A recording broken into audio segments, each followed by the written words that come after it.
C'est bon? Bonjour à tous. Aujourd'hui, je suis accompagnée de Alicia et donc moi-même Mathilde. Et on va vous emmener à Protein Park. C'est un endroit super où vous allez découvrir le fonctionnement des protéines. Donc, avec le CM précédent, vous avez pu voir comment fonctionnait votre corps avec l'aspect anatomique. Et là, on va s'intéresser à la biochimie à Protein Park. Donc, on va vous expliquer ce que sont des protéines, la structure de base des protéines qui sont les acides aminés. On va vous expliquer de quoi ils sont formés. Il y en a de nombreux qu'on va vous présenter. On va également vous apprendre à calculer les charges globales d'un acide aminé, tout ça. On va vous parler des niveaux de structure des acides aminés, tout ça, vous allez voir. Rien de bien compliqué. Et pour commencer, on vous a mis un petit code WooClap en haut à droite de l'écran.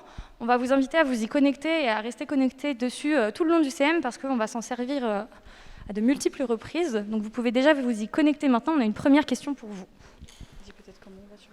Si vous n'êtes jamais allé sur WooClap, vous allez sur votre navigateur internet, que ce soit de téléphone ou d'ordinateur ou de tablette, vous tapez WooClap et vous pouvez soit scanner le petit QR code qui s'affiche à votre écran, soit écrire le code AIDQOB dans la petite barre de recherche en haut.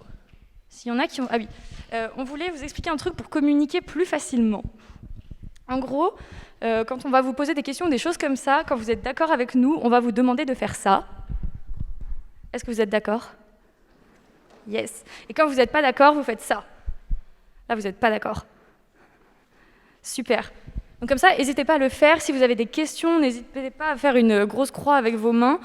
S'il y a un truc qui vous interpelle, vraiment, n'hésitez pas à poser des questions. On est là pour ça. Et comme ça rendra le cours un peu plus vivant. Est-ce que tout le monde a réussi à se connecter à WooClap? Normalement, si vous êtes connecté, vous avez fait ça. Est-ce que vous êtes tous connectés à WooClap? Là-haut, ça... Ok. Si vous avez besoin d'aide, n'hésitez pas à lever la main. Il y a un tuteur ou une petite main qui peut venir vous aider.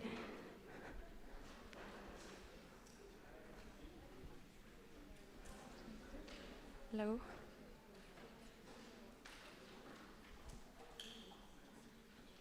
Est-ce que c'est bon pour tout le monde?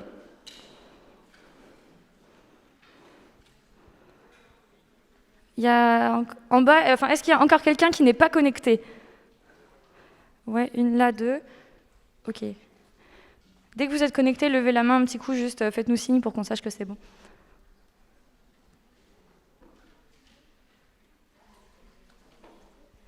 Et aussi sur Bridou et l'Amphi 600B, on pense à vous. Si vous avez un problème, on ne vous voit pas, donc appelez des tuteurs ou vraiment... on espère que vous faites des petits signes de main aussi. On ne vous voit pas, mais on vous voit avec le cœur. C'est bon pour tout le monde? Nickel. Eh bien, on a une première question.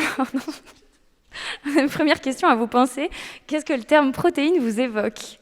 Enfin, le premier truc auquel vous pensez quand on vous dit protéines, juste pour qu'on sache un petit peu si vous en avez déjà entendu parler, si vous savez ce que c'est, si ça vous évoque rien du tout, vous pensez juste à un bout de viande, enfin comme vous voulez, vous nous dites.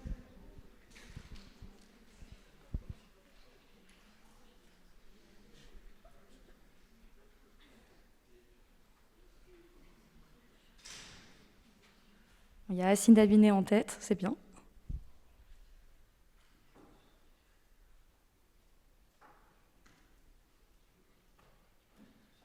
Ouais, vous pouvez mettre plusieurs mots, enfin, n'hésitez pas à dire ce qui vous passe par la tête. Ça nous permet un peu de cibler aussi pour la suite du CM et savoir ce que vous connaissez ou pas. On s'adapte à vous.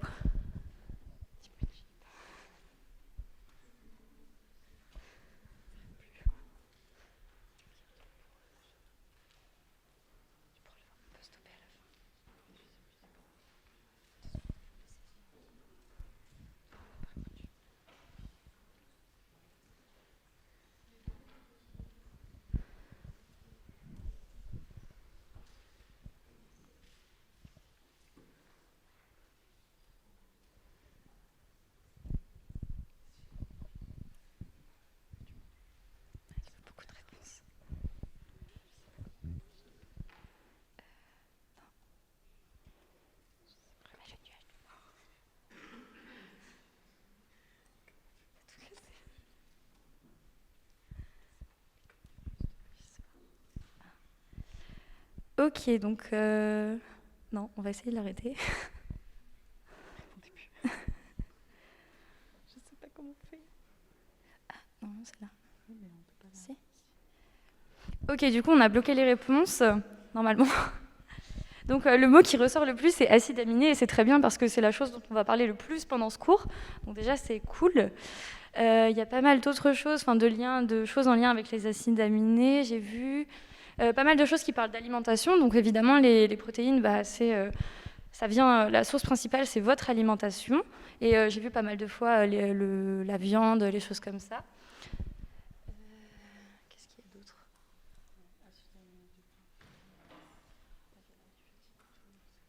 Ouais, il y a des adjectifs comme aliphatique, tout ça, dont on va reparler. Donc c'est bien, vous avez déjà un petit peu de vocabulaire, le pH. On va pas mal en reparler également. Ouais, catalyseurs, les protéines, en effet, pour ceux qui ne le savent pas encore, les catalyseurs, vous allez en parler pendant les prochains ED. Donc pareil, ça peut mettre en jeu des protéines. Il y en a un autre que j'avais vu, mais je ne sais plus. En tout cas, c'est bien, ça vous a inspiré pas mal de choses. Du coup, on va attaquer. Tiens. Ok.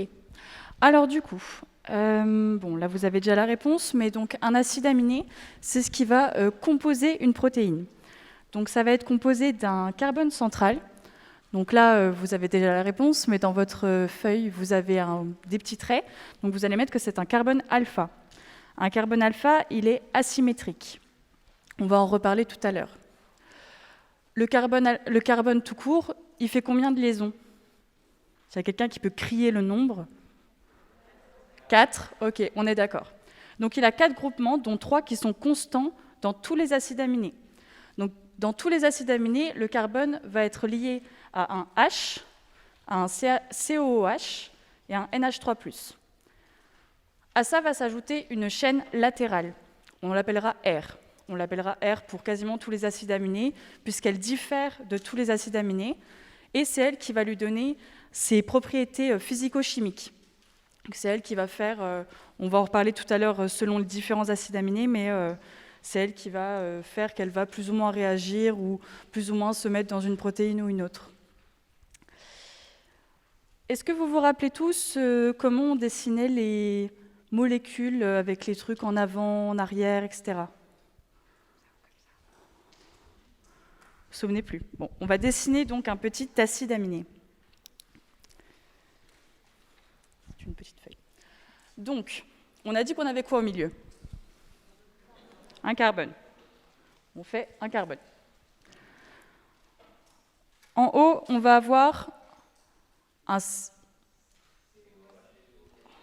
COH. Très bien. Dans le même plan, on va avoir un groupement constant, ce sera le H. Comment on fait pour faire en sorte que les choses soient derrière? Les pointillés, exactement. Hop. Ici, on va avoir donc la chaîne latérale dont je vous ai parlé tout à l'heure. Et pour mettre devant, un triangle plein. Hop. Voilà. Et là, on va avoir du coup le dernier NH3+. Ok. Très bien. Du coup, donc vous avez le temps de dessiner un petit peu, c'est pas trop compliqué.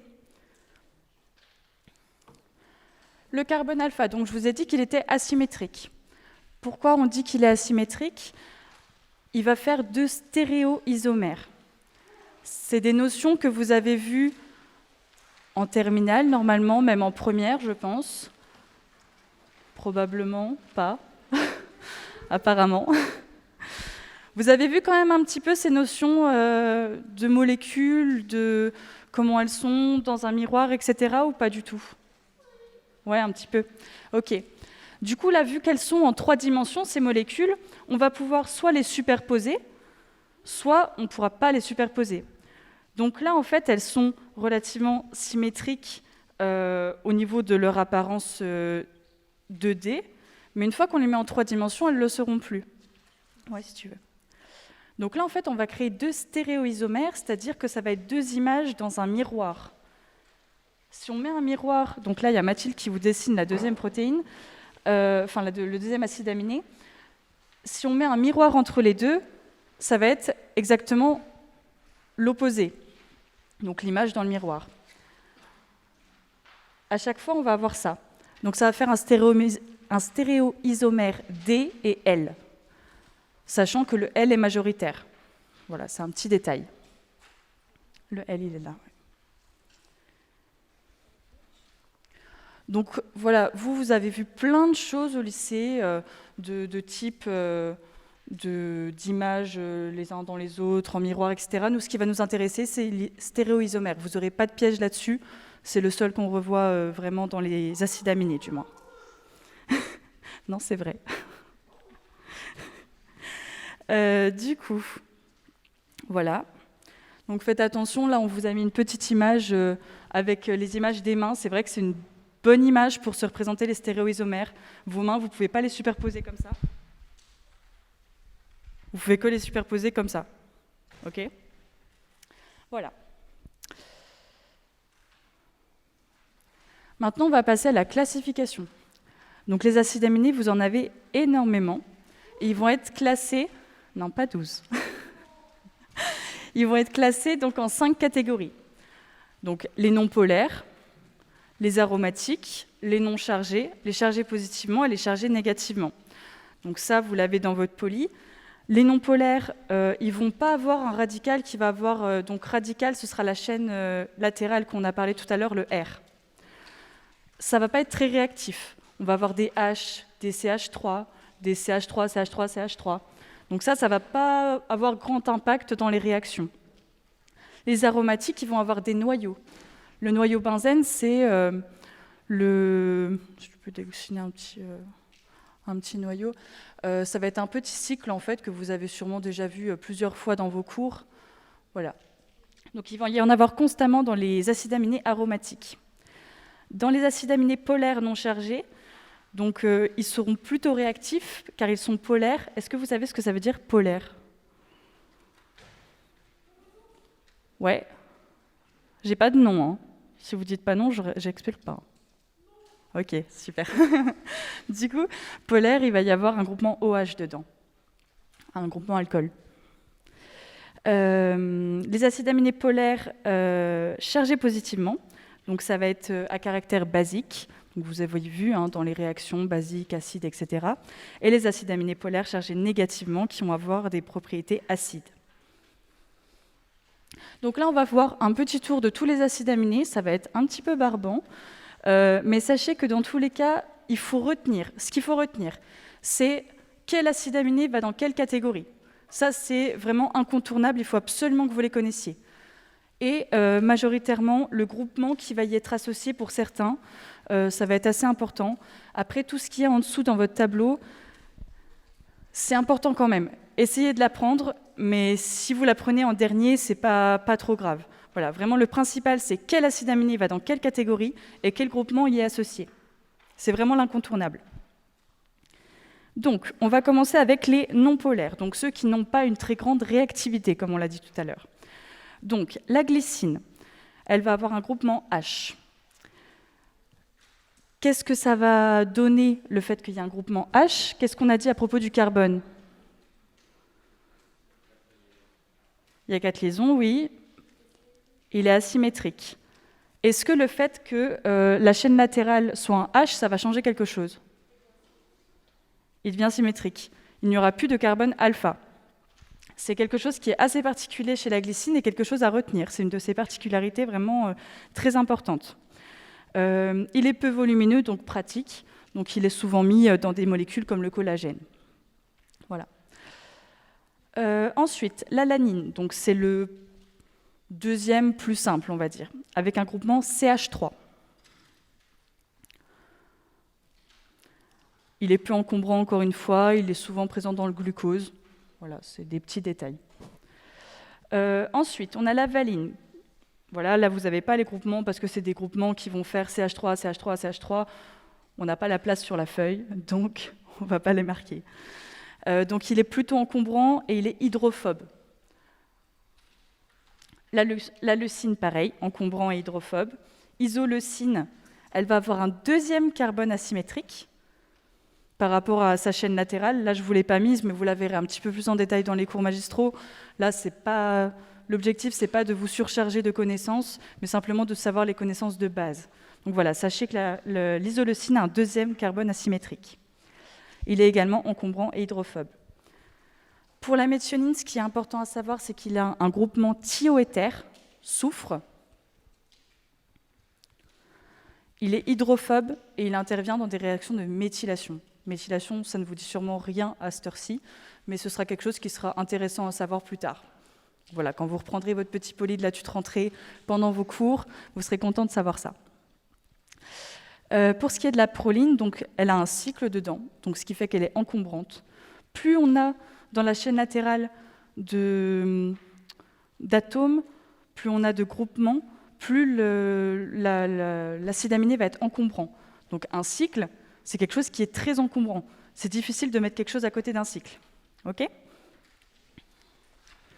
Donc voilà, ça à retenir.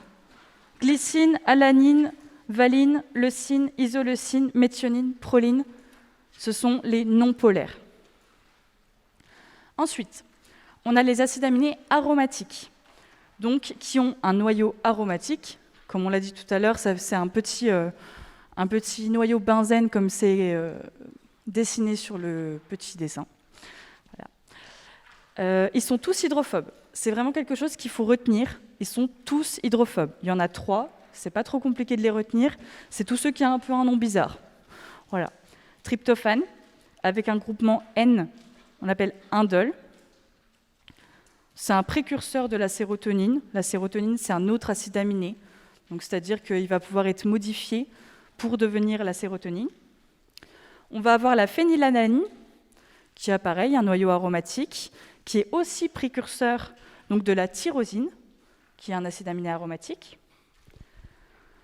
Vous avez quelques détails sur votre feuille que je ne dis pas parce que c'est vraiment des détails et franchement, vous allez vous endormir si je les dis, donc ce n'est pas le but.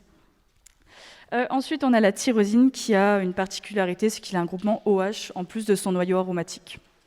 Voilà. C'est le principal à connaître. Et ils sont hydrophobes. Vraiment, c'est à retenir. Ensuite, les acides aminés polaires non chargés. On a la thréonine qui a encore une fois un deuxième carbone asymétrique. Est-ce que vous vous souvenez de l'acide aminé qui a un deuxième carbone asymétrique ? Isoleucine, parfait, waouh, bien. Ok. Ensuite, on a la sérine. Donc la sérine, elle a un groupement OH.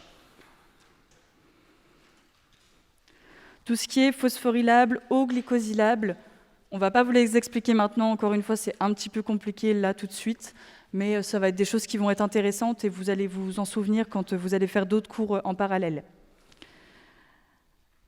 Asparagine, donc l'asparagine, c'est un groupement amide. La glutamine, ce qui est intéressant à savoir de la glutamine, c'est que c'est le plus abondant dans le sang. Voilà, c'est quelque chose d'important à savoir. Et la cystéine, qui est un groupement SH, thiol. Pour faire une structure quaternaire qu'on va voir tout à l'heure, il va falloir qu'on fasse des ponts disulfure. Je suis un peu déçue quand même.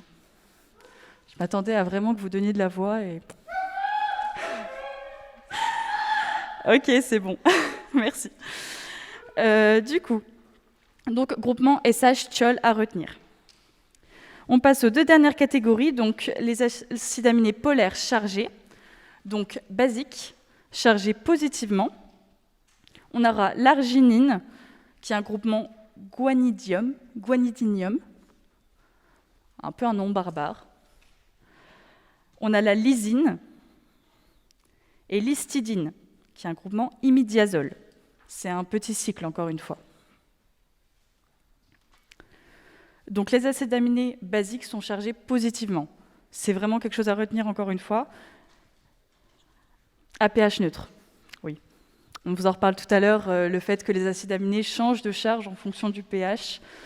Encore une fois, quelque chose de pas forcément évident, mais vous allez en parler tout le temps.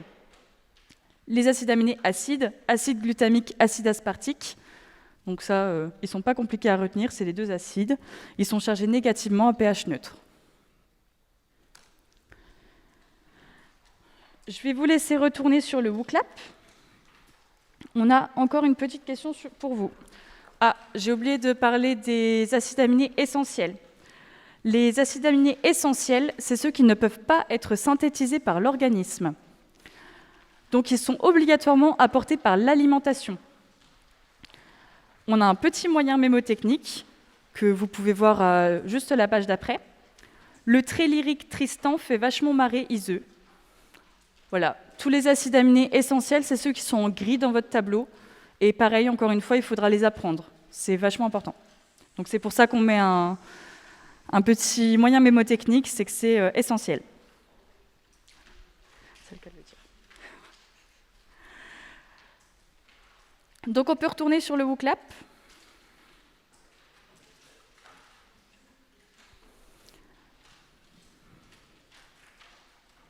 Ah putain. Comment on fait ?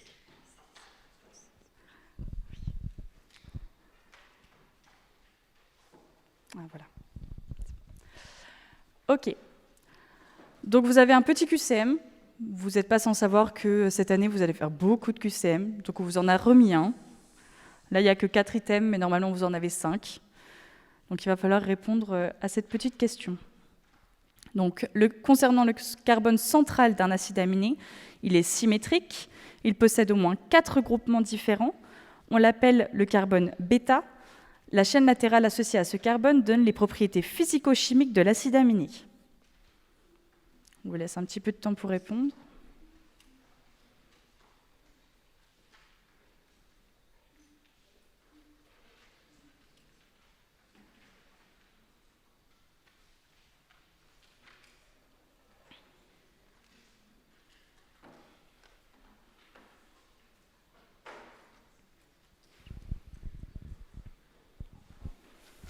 Vous êtes bon ? Ok. Ah non, ça va venir. Ok. Donc, la réponse correcte, c'était la chaîne latérale associée à ce carbone donne les propriétés physico-chimiques de l'acide aminé. Alors, vous êtes peu à avoir mis qu'il est symétrique. On l'a redit. Le carbone alpha, donc carbone central, est asymétrique. On a parlé des stéréoisomères, souvenez-vous, il n'est pas symétrique. S'il était symétrique, il aurait des groupements qui peuvent se superposer. Là, ce n'est pas le cas. Il possède au moins 4 groupements différents. C'était un petit piège, désolé. Donc là, on parle du carbone central d'un acide aminé. Il y a des exceptions qui sont les 2 exceptions du carbone asymétrique. Vous ne vous souvenez pas dans le tableau ? Isoleucine, glycine. Oui.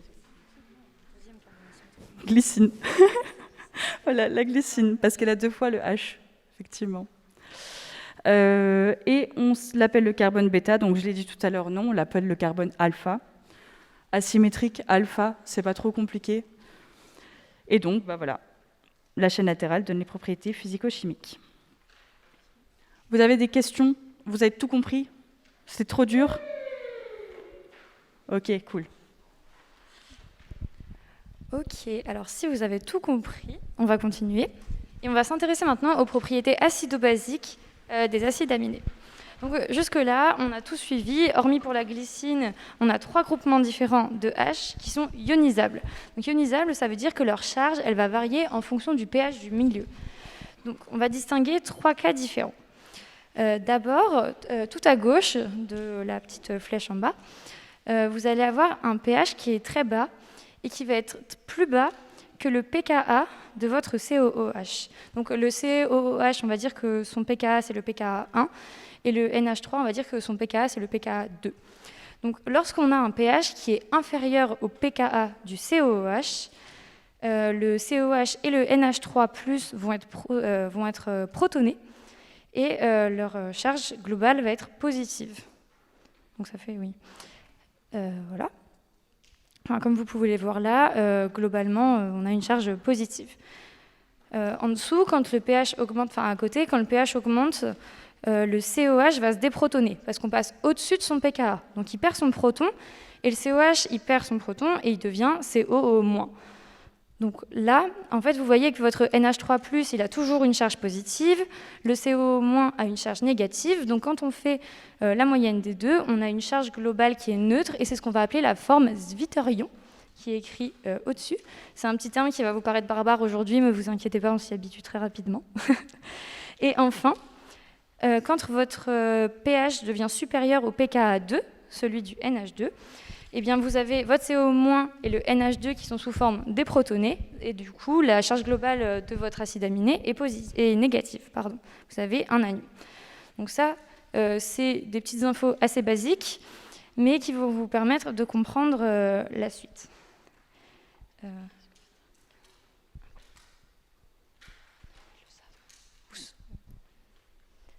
Ok, du coup, on va pouvoir, sachant ça, calculer le point isoélectrique. Bon, déjà, qu'est-ce que c'est le point isoélectrique? C'est une valeur de pH à laquelle une molécule est globalement neutre. Donc vous avez vu qu'avant, on avait la forme Zwitterion. Et bien en fait, on va faire la moyenne des valeurs des bornes de pH, donc au-dessus, en dessous, à laquelle l'acide aminé était sous forme neutre, donc sous forme Zwitterion. Donc par exemple, pour la glycine, je vais vous montrer comment on calcule ça. La glycine, elle n'a pas de chaîne latérale. Donc, ça va, t'inquiète. La glycine, elle n'a pas de chaîne latérale. Du coup, on n'a pas besoin de se préoccuper du rôle de la chaîne latérale. On va juste faire ce petit, on va appeler ça un tableau.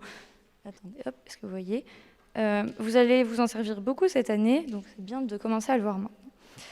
Du coup, hop, hop, vous allez écrire en haut des colonnes vos valeurs de pKa, donc le pKa1 et le pKa2. Vous avez un peu de place normalement en bas de votre page pour le faire. Et on en fera un deuxième, donc gardez de la place sur le côté. Hop. Donc là, c'est vos deux valeurs de pKa de la glycine. Ensuite, sur le côté, sur les lignes, vous allez écrire vos groupements. Hop. Vous voyez bien ? Ok, nickel.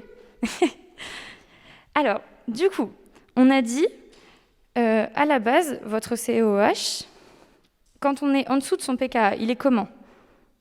Il est chargé comment? Il est neutre. Donc, en dessous de votre pKa, vous allez mettre un petit 0. Et une fois qu'on passe au-delà de ce pKa, avec le pH, il est chargé comment? Négativement. Donc, hop, vous mettez un moins. Pour le NH3, avant son pKa, il est comment? Positif. Et après son pKa, il devient neutre. Vraiment, rien de compliqué. Ensuite, tout en bas, vous faites une ligne globale ou un truc comme ça. Et en fait, vous additionnez juste ce que vous avez au-dessus. Donc là, on a neutre plus plus, bah, ça fait un plus. Moins et un plus, bah, ça va vous faire un truc neutre. Et là, le moins, hop, moins. Du coup, là, c'est très simple pour la glycine, on s'en doutait déjà. Votre forme Zwitterion, elle se situe au niveau de cette colonne, parce que là, vous êtes neutre. Mais ça va être amené à changer quand on aura des chaînes latérales. Donc pour le calcul du point isoélectrique de la glycine, rien de bien compliqué, vous faites 2,4 plus 9,7 divisé par 2, et est-ce que quelqu'un calcule vite? Oui, ça fait 6,1. C'est le genre de calcul pas compliqué qu'on peut vous demander et vous n'aurez pas de calculatrice. Ça reste assez simple de faire une addition et de diviser par 2. Et en général, les profs vous demandent des valeurs simples, donc voilà, vous inquiétez pas. Du coup, voilà, ça c'est assez simple pour la glycine. Donc, pour les autres acides aminés, on a besoin de connaître la charge globale de l'acide aminé en fonction du pH pour pouvoir déterminer ses bornes. Donc, sur votre petit poly, vous avez l'acide glutamique, mais on le fera après. Donc, d'abord, je vais vous expliquer comment on calcule la charge globale d'un acide aminé.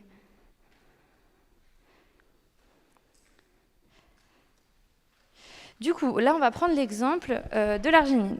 Donc, vous l'avez en schéma sur le tableau. Hop. Donc, vous voyez entouré en vert, il y a le groupement amine. On a dit qu'il y avait un pKa de 9. Vous avez le groupement carboxyle, qui a un pKa de 2,2. Et sur la chaîne latérale, qui est en jaune, on a 2CH2, un groupement guanidium. Et ce groupement, il peut être protoné et du coup chargé plus. Ou quand il est déprotoné, il est chargé neutre. Et on a dit son pKa, il est de 12,5. C'est bien. Du coup, bon voilà, cette fois, quand on va faire le petit tableau, comme je vous l'ai montré, avec la glycine, eh bien, on va devoir prendre en compte cette chaîne latérale et son pKa pour pouvoir savoir quand est-ce que, enfin, dans quelle borne de pH on est sous forme neutre. Donc, pour celui-là, on est gentil, on vous a déjà donné le petit tableau, mais pour le prochain, on le fera ensemble. Donc là, on voit que quand on augmente le pH, le COH se déprotonne, il devient négatif sur la première ligne. Sur le NH4, il passe, le NH3+ passe à NH4, enfin, il devient neutre, également à sa valeur de pH, de pKa. Et on remarque que la chaîne R, elle agit comme le NH4, et elle devient neutre également à son pKa. Du coup, on a fait la même chose. Sur la dernière ligne, on a fait le global en rouge, et on voit qu'on est neutre entre le 9 et le 12,5. Même pas 12. Merci. Donc la même chose, quand on calcule le PI, 9 plus 12,5 divisé par 2, ça vous fait 10,75. Est-ce que c'est clair pour vous? Qui c'est qui n'a pas compris? C'est clair? Non, je dois avoir une vague de petits... Ok, nickel. Du coup, si vous avez tout compris, on va faire la même chose avec l'acide glutamique. Donc pour l'acide glutamique,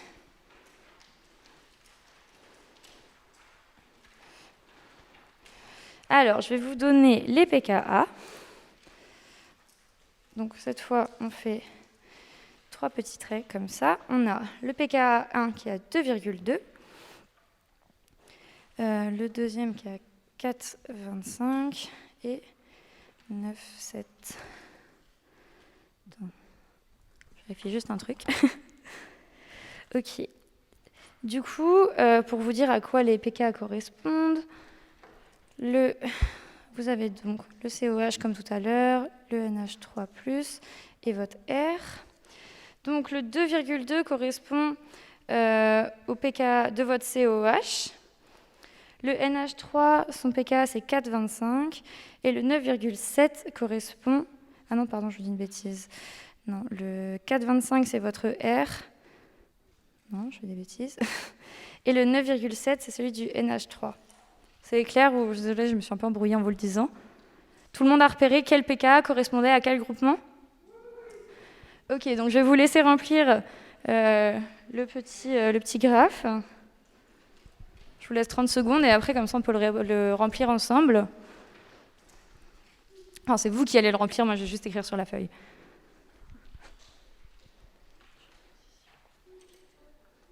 Ouais. Et donc le groupement, on a dit, oui, je ne sais pas si je vous l'ai proposé, si je vous l'ai dit, de base, le groupement passe de neutre à chargé moins. Donc à la base, votre groupement R, il est neutre, et au-delà de son pKa, il est chargé négativement.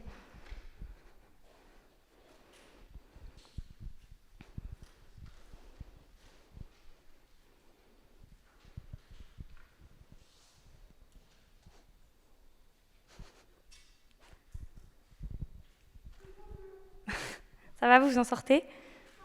Je vous laisse encore une petite minute et puis on va le remplir ensemble.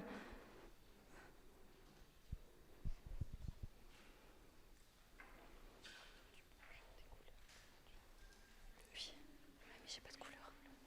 C'est pour ça que j'ai fait, mais j'espère des traits, mais je me suis embrouillée. Ok, alors on va le remplir. Du coup, pour la première ligne, le COH, comment est-ce qu'il est avant son pKa? Ouais. Et ensuite, il est... Ok. Ça, on le connaît par cœur. Vraiment, il faut le connaître par cœur. Pour le NH3, comment il est avant son pKa? Attends. Oui, pardon, je regarde pas la bonne ligne. Hop, et ensuite, il est... Parfait. Pour votre R, on a dit quoi? Neutre, et ensuite? Très bien. Du coup, quand on fait le global, votre première ligne, c'est comment? Ouais, ensuite? Ensuite? Et ensuite? Parfait. Donc votre forme Svitarion, elle se fait ici, entre 2,2 et 4,25. Donc comme tout à l'heure, pour calculer le pays, 2,2 plus 4,25 divisé par 2.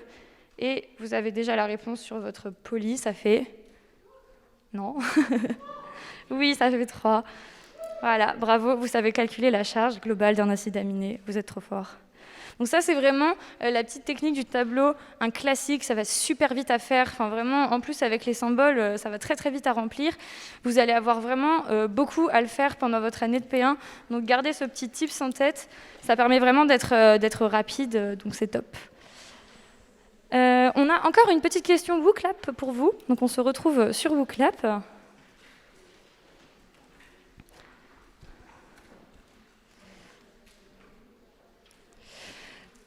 Donc, sur cette première question, on va vous demander d'associer les acides aminés à leur catégorie. Bon, on aurait dû la faire avant. Ça va vous faire un petit rappel sur la partie d'Alicia précédemment. Donc, on vous a mis quelques acides aminés. Il y en a un de chaque catégorie. Il faut les remettre dans la bonne catégorie.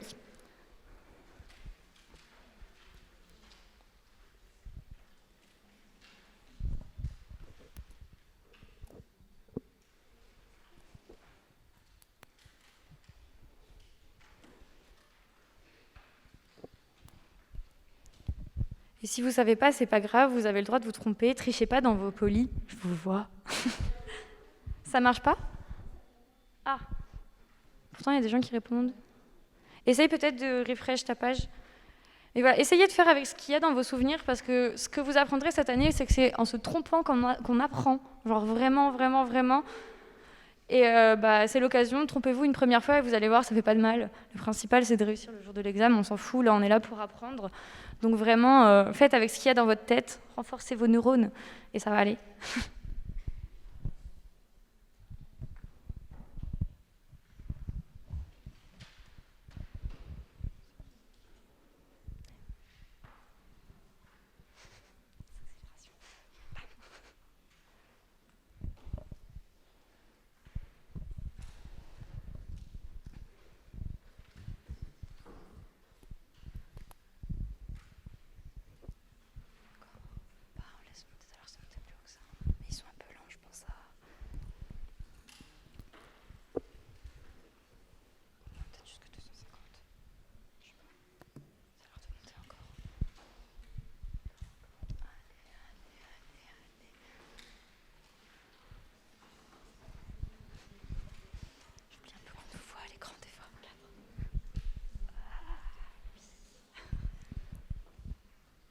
Ok, donc on vous affiche la réponse.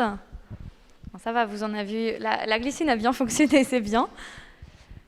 Du coup, les bonnes réponses sont affichées. Là, on ne va pas forcément revenir dessus, juste regarder sur lesquels vous êtes trompés. N'hésitez pas à mettre une petite croix à côté de ceux que vous êtes trompés dans votre poli. Et puis, vous saurez que c'est ceux-là qu'il faut relire en priorité. Et oui, alors il y avait un petit piège. On a parlé dans la catégorie de ceux qui sont acides. On vous a dit acide glutamique et comment s'appelle l'autre? Et acide aspartique. On peut également les appeler glutamate et aspartate. Alors genre ça, il faut s'y préparer mentalement. Des fois, dans les QCM, les profs ils changent de nom. Ce sont des choses qui arrivent. Donc, voilà, faites attention aux petits pièges de ce genre. Ça peut perturber le jour de l'examen. Mais vous inquiétez pas, c'est pas très compliqué. Donc nickel, on a une autre petite question normalement. Il va falloir que vous... réponse. Si vous n'êtes pas fait spoiler, il faut remplir ce petit texte à trous par rapport à tout ce que je viens de vous dire concernant les propriétés acido-basiques des acides aminés. Pareil, rien de bien compliqué, il y a 3 petits mots à remplir. Normalement, ça va.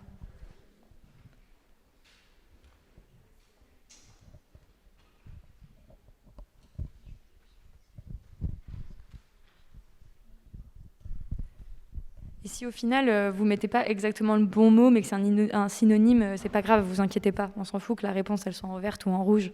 L'important, c'est le fond de ce que vous allez répondre.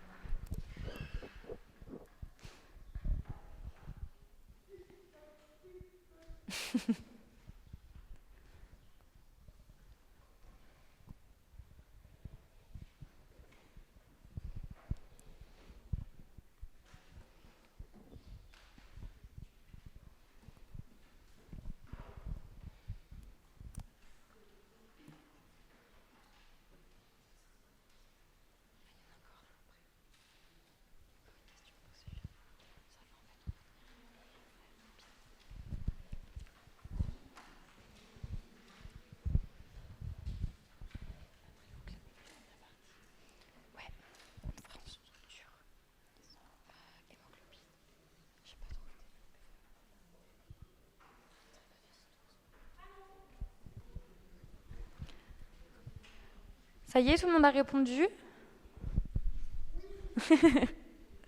Ok, nickel. Donc, on va vous montrer les réponses. Oh, bah, super. Il n'y a que le déprotoné qui est un petit peu été compliqué.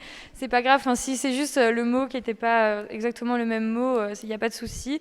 C'est juste pour que vous revoyiez un peu les 3 cas de figure dont on a parlé. Du coup, c'est bon, ça va bien pour tout le monde? On a une dernière question sur WooClap et ensuite on continue. Faut enlever le... Ah, non. Bon, sans tricher, on va vous demander de calculer le point isoélectrique de la valine, sachant que sa chaîne latérale n'est pas ionisable, et du coup, on vous donne le pKa du COH qui est à 2,3 et le pKa du NH2 qui est à 9,6. Ça va, c'est une addition, une division par 2. Normalement, c'est pas trop compliqué. Et en plus, on vous a montré la réponse.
Ça y est, tout le monde a répondu?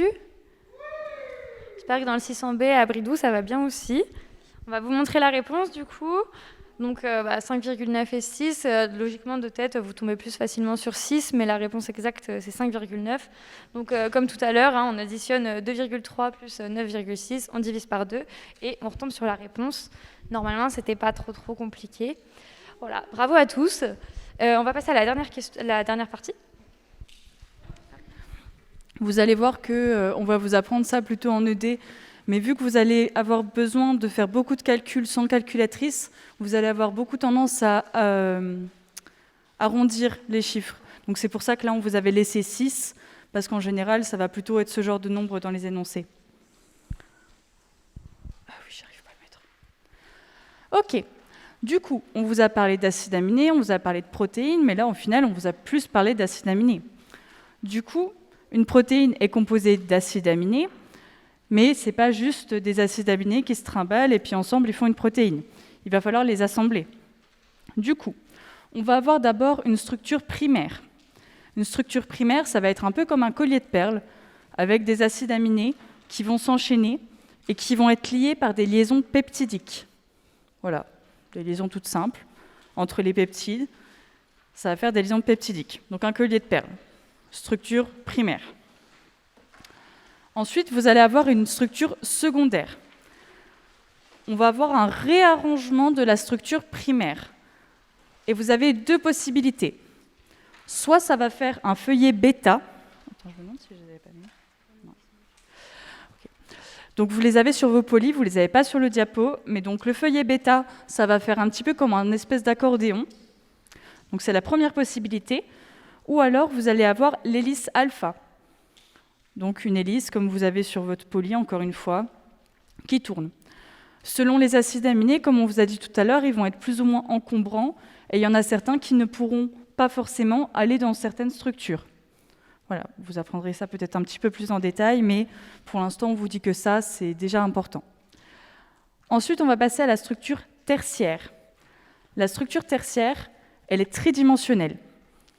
Ça va vraiment être la structure globale spatiale, et c'est vraiment ce que vous alliez pouvoir presque prendre dans vos mains, en fait. Bon, c'est très petit, hein, on est d'accord qu'on ne prend pas une protéine dans ses mains, mais ça va être quelque chose de tridimensionnel. On va appeler le repliement. En fait, donc, votre structure secondaire, l'hélice alpha ou le feuillet bêta, va se replier. On appellera ça le folding. OK ? Donc, yes. Ça va nous donner donc la fonction de la protéine. Si une protéine se replie mal, si cette structure tertiaire est altérée, s'il n'y a pas eu les bonnes liaisons qui se sont faites, on va avoir des protéines qui seront dysfonctionnelles ou carrément afonctionnelles, si on peut dire, donc qui n'auront carrément pas de fonction, qui ne fonctionneront pas, ou alors qui vont avoir une mauvaise fonction. Donc là, à ce moment-là, ça va pouvoir faire des maladies dont on va vous parler un petit peu tout à l'heure. Voilà, donc elle va avoir une conformation dénaturée. Ensuite, on va avoir une dernière structure, une structure quaternaire. Et là, ça ne va pas être un repliement, mais un assemblage de structures tertiaires. Donc, on a votre structure primaire en collier de perles. Ensuite, vous la repliez en feuillet bêta, hélice alpha. Ensuite, elle se replie encore une fois par le folding, et ça vous fait votre structure tertiaire. Et ensuite, vous assemblez plusieurs structures tertiaires ensemble pour faire la structure quaternaire et la vraie protéine, vraiment telle qu'on la connaît. OK ? Tac. Je sais pas si on a... Du coup, pour vous donner un cas un peu plus concret, je vais vous parler de l'hémoglobine. Donc l'hémoglobine, c'est un assemblage de 4 chaînes de globine. C'est les 4 chaînes que vous voyez là sur le diaporama. Donc ces chaînes de globine, on a 2 chaînes alpha, 2 chaînes bêta.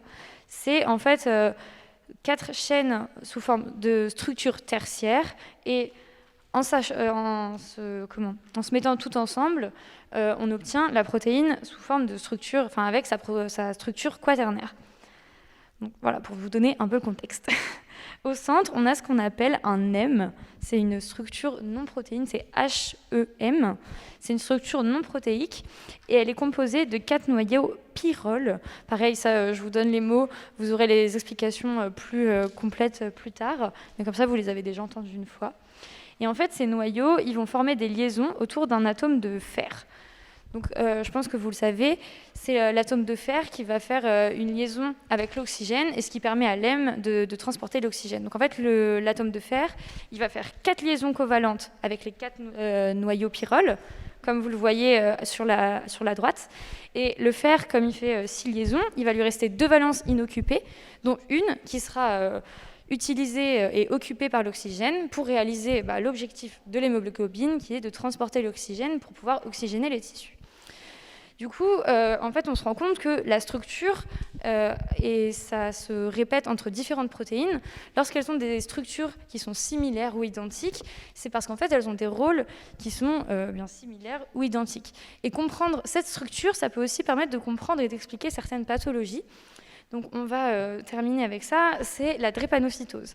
Alors, la drépanocytose, c'est lié à une mutation du gène qui est impliquée dans la synthèse de la bêta-globine. Donc c'est les 2 chaînes bêta qu'on a vues tout au début, qui sont à la base même de la structure de l'hémoglobine. Et en fait, cette mutation qui va générer une modification de la structure tertiaire et donc quaternaire, elle va rendre l'hémoglobine moins soluble et ça va provoquer une déformation des globules rouges. Donc comme vous le voyez, au-dessus, les globules rouges sont normaux et en dessous, ils sont une forme de fossile. C'est pour ça qu'on va parler d'anémie falciforme. C'est une maladie qui provoque une mauvaise oxygénation des tissus et une anémie, donc voilà, c'est pas cool, hein. Et c'est lié à la structure de la protéine tout à la base. Donc voilà, encore une fois, comprendre la structure de ces protéines, ça permet d'expliquer beaucoup de choses. Vous aurez bien d'autres exemples cette année, mais on a voulu vous parler uniquement de celui-là. Donc on a un dernier petit WooClap. Avec pas la réponse, on enlève peut-être la réponse là. Je ne sais pas si ça va aider. Non. Donc on va vous demander d'associer les différentes caractéristiques, comme tout à l'heure, aux structures des protéines.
Oh, c'est de belles réponses tout ça.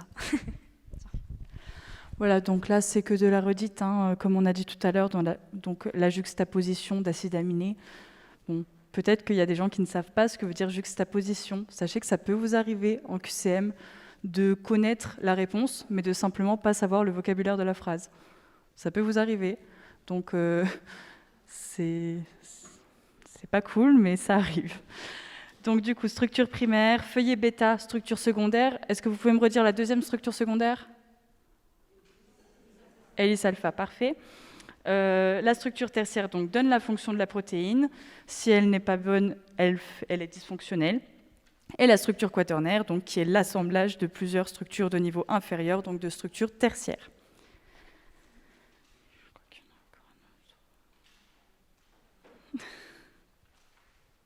Non, merde. Ok, on a un dernier petit vocab pour vous, si vous pouvez répondre.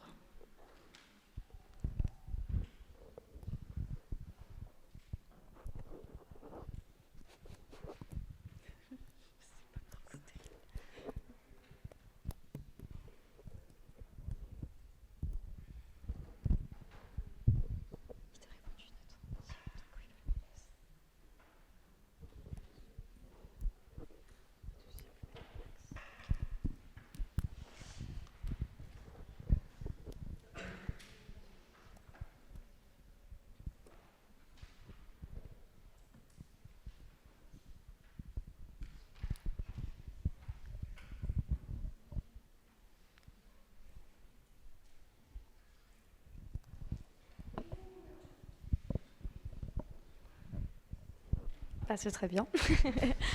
Donc, comme on l'a dit tout à l'heure, l'hémoglobine, c'est bien l'assemblage de 4 sous-unités, donc les deux globines alpha et les deux bêta. Donc, comme on l'a dit aussi, c'est la mutation sur la synthèse de la globine bêta qui cause la drépanocytose. L'hème est constitué de 2 noyaux pyrrole, c'est faux, c'était 4. Le fer effectue 6 liaisons covalentes. Alors ça, c'était pareil, un petit piège, on a été joué sur les mots. En fait, il n'y a que 4 liaisons covalentes avec les noyaux pyrrole. Et ce n'est pas une liaison covalente qui se fait avec l'oxygène, parce qu'une liaison covalente, c'est une liaison qui est très, très, très, très forte, qu'on ne peut pas casser comme ça pour le plaisir. Et comme vous le savez, l'oxygène, quand il se lie à un M, il se lie et ensuite il va être redonné, relâché dans les organes. Donc en fait, c'est des liaisons qui sont assez faibles et donc ce sont des liaisons qui sont non covalentes. Donc pareil, c'est le genre de petit piège qu'on peut vous faire. Il faut faire vraiment attention à tous les mots et au sens des mots qui sont utilisés dans les questions. Et enfin, le patient atteint de drépanocytose possède des globules rouges qui transportent trop bien l'oxygène, donc c'est le contraire. Il y a vraiment un manque d'oxygénation pour les patients atteints de drépanocytose. Du coup, on en a fini pour les petits WooClap. Est-ce que vous avez des questions ? C'est bon pour tout le monde ? Si vraiment vous avez la moindre question, n'hésitez pas à, si vous ne voulez pas la poser devant tout le monde, à descendre nous voir. Voilà, on avait juste un petit mot à dire. Vous avez entendu des tuteurs crier, et pour vous c'est un peu étrange parce que vous êtes plus qu'une promo de passe, pardon. Enfin, il y a des LAS aussi pour plus tard. En fait, à notre époque, il y avait les PACES, on pouvait redoubler, et du coup, il y avait ce qu'on appelle les bisus, c'est ceux qui venaient d'arriver, qui faisaient leur première PACES, et les carrés, ceux qui étaient à leur deuxième PACES. Et du coup, les carrés criaient comme vous avez pu l'entendre, faisaient des petites chansons, des choses comme ça. Voilà. Ne vous inquiétez pas, ça ne vous arrivera pas puisqu'il n'y aura pas de carré dans vos amphis. Donc, c'est le petit folklore qui nous rappelle nos belles années, mais ne vous inquiétez pas et c'est bienveillant. Enfin, le but n'est absolument pas de vous faire peur ou de vous perturber. Voilà, c'est juste parce qu'ils aiment bien faire du bruit et griller. Ils ne sont pas très intelligents, mais il ne faut pas leur en vouloir.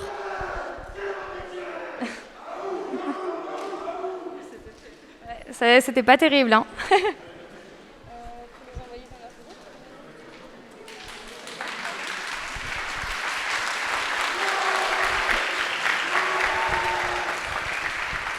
Merci beaucoup pour votre attention. Si vous avez des questions, n'hésitez pas à les poser en ED. C'était le dernier CM. Merci. C'était le dernier CM, les gars. C'était le dernier CM, mais vraiment, n'hésitez pas à aller voir les tuteurs pendant les ED. Ils sont là pour répondre à vos questions. Ils seront trop contents de répondre à vos questions. Et merci pour votre attention.